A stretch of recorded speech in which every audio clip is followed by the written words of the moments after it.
سوال سمجھ لیں یا ایک اعتراض ہے جو عموماً پاکستان میں ایک طبقے کی طرف سے آتا ہے، اور آپ نے جو مکمل آرگیومنٹ دیا وہ مسلسل میرے ذہن میں یہ بھی بات گونجتی رہی.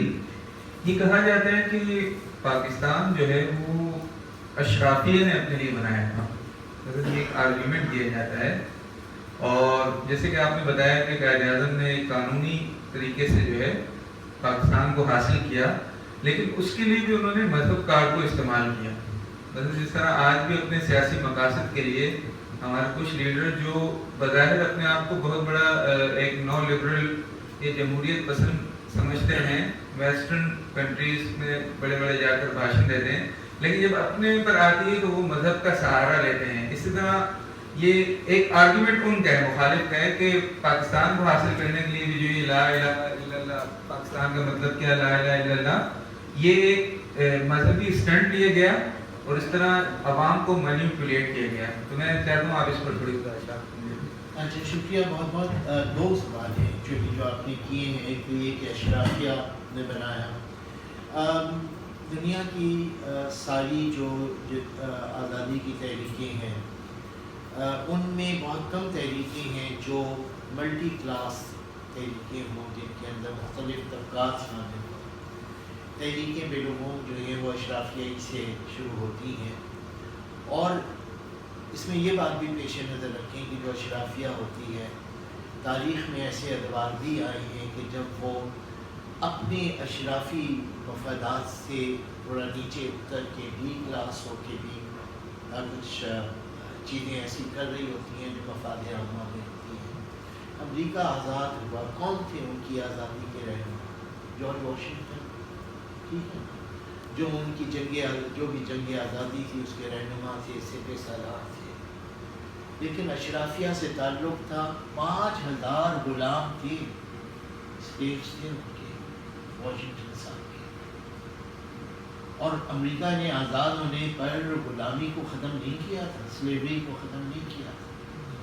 چیزیں تاریخی ارتقاء میں ہوتی ہیں. پہلے دن پہلے اچھے آدمی نے ساری دنیا کی ساری اچھی چیزیں نہیں کرتی تھی. بہت سارے مصلحین ہیں جنہوں نے کچھ چیزیں کی، اور تاریخ کا وہ عمل شروع ہوا جس عمل میں آگے جا کے مزید اچھی چیزیں ہوئیں. امریکہ 1776 میں آزاد ہوا، 1860 میں جا کے تو غلامی ختم ہوئی ہے، 100 سال سے بھی زیادہ عرصہ.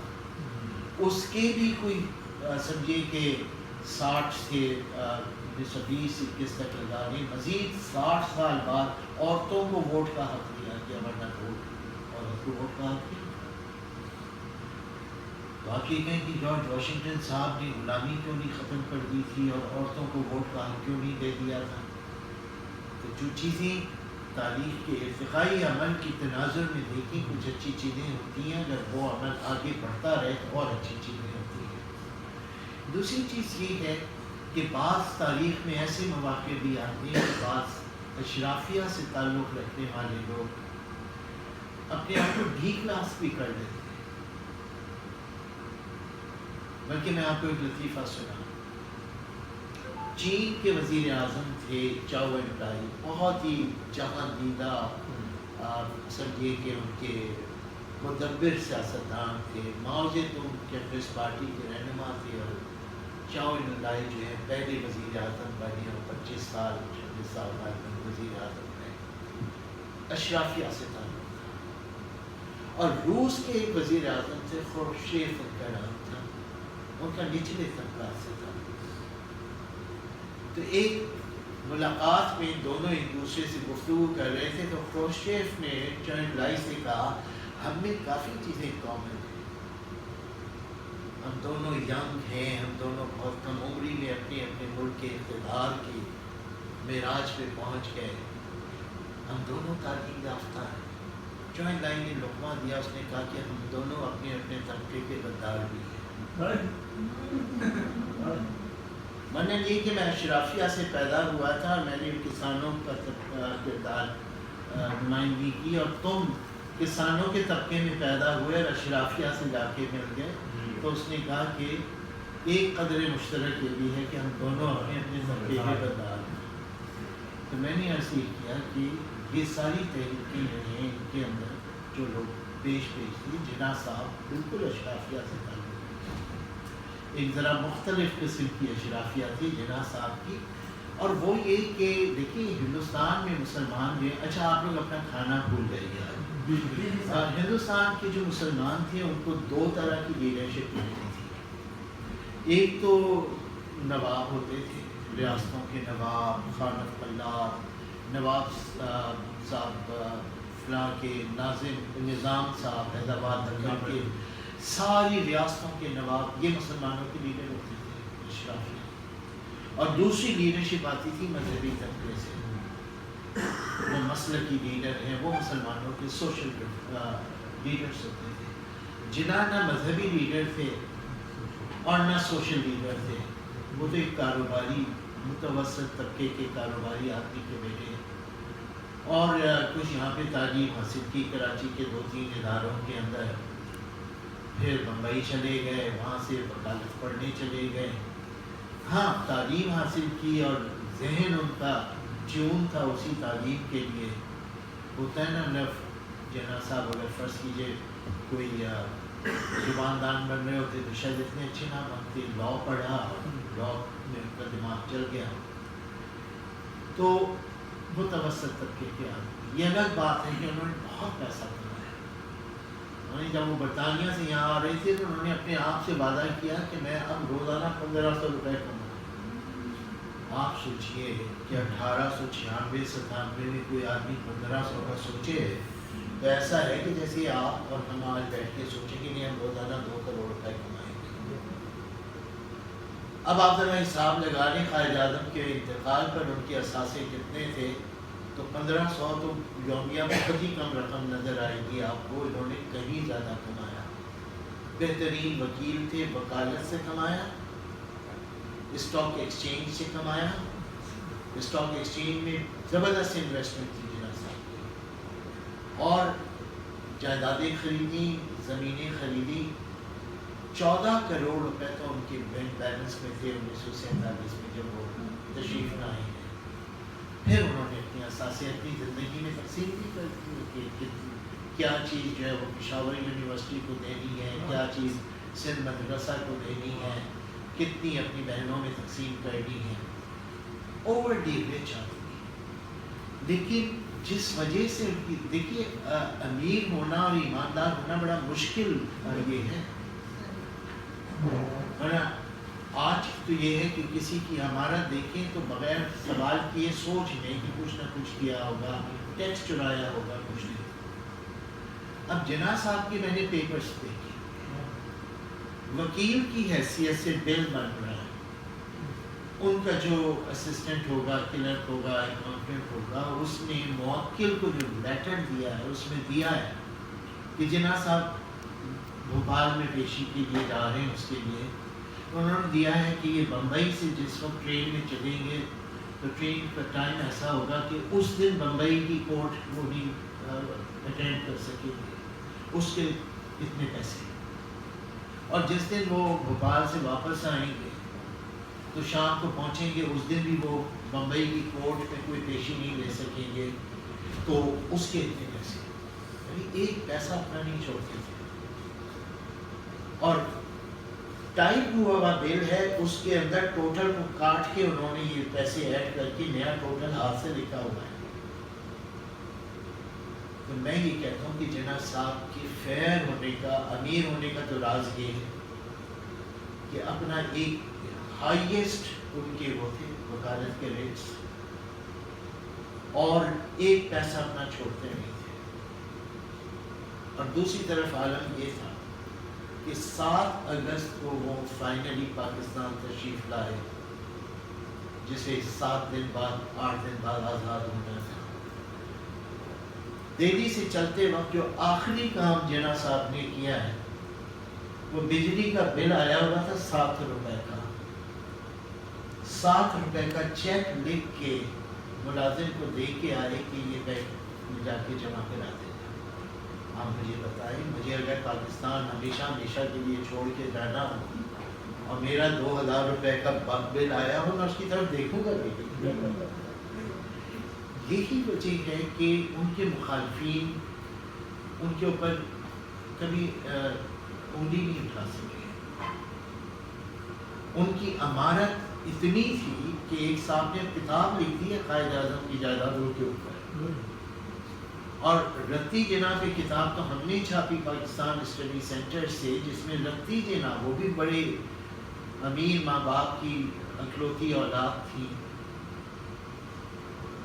ان کے 70 باکسز کی ڈیٹیلز ہم نے چھاپی ہے, جس میں دنیا کا کون سا ہیرا نہیں ہے اور گولڈ کی کون سی چیز نہیں ہے. یہ تو وہ چیزیں تھیں جو ان کے زیورات تھے رتی جناح کی. پھر انہیں اپنے باپ سے بھی اور جناح صاحب سے بھی جو چیزیں ملی, پینٹنگس, کروڑوں کی مالیت کی وہ پینٹنگس تھیں جن کے بارے میں کچھ نہیں پتا وہ کہاں گئی, کیونکہ ہندوستان کی ایک ہسٹورین آئی تھی اور انہوں نے ہمیں کافی ٹٹولا, کافی پوچھا کہ کوئی ہمیں اشارہ مل گیا کہ جناح صاحب کہاں سے گزرے تھے, ہم وہاں پہ جا کے معلوم کر لیں کہ ان کی کوئی پینٹنگ وہاں ہے کہ نہیں ہے. لیکن میں نے ان سے کہا کہ بھئی یہاں ڈھونڈنے کے بجائے بمبئی میں ڈھونڈیے. اور کیونکہ رتی جناح صاحب سے جب ان کی کچھ الرجی کی کیفیت ہوئی تو وہ تاج ہوٹل میں شفٹ ہو گئی تھی اپنی بیٹیوں کے ساتھ, تو شاید پینٹنگس بھی وہ وہاں لے گئی ہوں, تو وہاں جا کے معلوم کریں.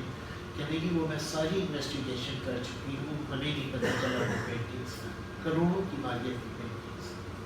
تو on the one hand he was overly rich, on the other hand he was quite fair in his financial matters. اتنے تھے اس معاملے میں فیئر کہ لاہور میں گورنر ہاؤس میں کوئی ڈنر ہوا تھا, اس کی شاید تفصیلات ہیں کہ وہاں پہ آخر میں ویٹرز وغیرہ کو ٹپ جو دی گئی, تو جناح صاحب نے الرجی میں پوچھا یہ ٹپ کہاں سے دے رہے, تو انہوں نے کہا کہ یہ جو آفیشیل سینکشن ہوا ہے پیسے ڈنر کے لیے اس میں سے دے رہے. انہوں نے کہا ٹپ کا لکھا تھا اس میں, نہیں چلیے آپ اپنی گیٹ سے پوچھیں. سرکاری خزانے کا اتنا احتیاط. فاطمہ جناح کے ڈرائیور سے میں نے اپنے قائد اعظم کے ڈرائیور سے میں نے اپنے کانوں سے سنا, یا میٹروپول میں ایک سیمینار میں بتا رہے تھے کہ فائز خیالی کا یہ عالم کہ جسے میں اور آپ, سچی بات ہے کہ فائز خیالی کے علاوہ کچھ اور نہیں ہے. فاطمہ جناح ملازمین پہ ناراض ہو رہی ہیں کہ کل 6 کیلے تھے, 2 بھائی نے کھائے 2 میں نے کھائے, نہیں 5 کیلے تھے, 2 بھائی نے کھائے 2 میں نے کھائے, تو 1 کیلا کہاں گیا. گورنر جنرل ہاؤس میں تلاشی ہو رہی ہے کہ وہ 1 کیلا کس نے کھایا. تو اس طرح کی چیزیں. کہنے کا مطلب یہ ہے کہ وہ جو آپ کہہ رہے ہیں کہ اشرافیہ, سوری میں نے اتنا ٹائم دے دیا کہ اشراف ہیں, مذہب کارڈ والا رہے گی. مذہب کا کارڈ کا یہ ہے کہ آپ اسے اس طرح سے بیان کر لیں کہ یہ مذہب کا کارڈ تھا.